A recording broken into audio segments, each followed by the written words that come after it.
محمد عايش في مية البطيخ. هي عايش في مية البطيخ ولا عايم في مية البطيخ؟ لا، عايم في مية البطيخ. تعال احكي لك.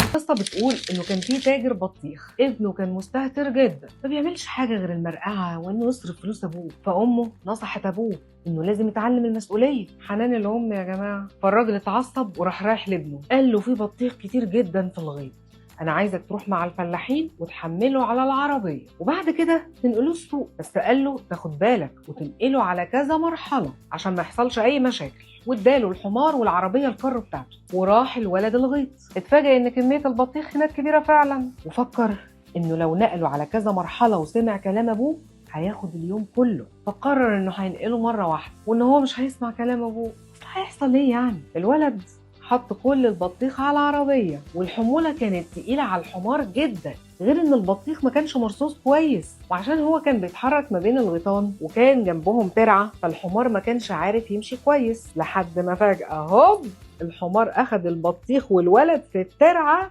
ووقع، والبطيخ اتكسر وهو بيقع. الفلاحين طبعا لما شافوا المنظر ده جريوا على ابو الولد وقالوا له تعالى الحق ابنك عايم في ميه البطيخ. بس يا سيدي ودي القصه.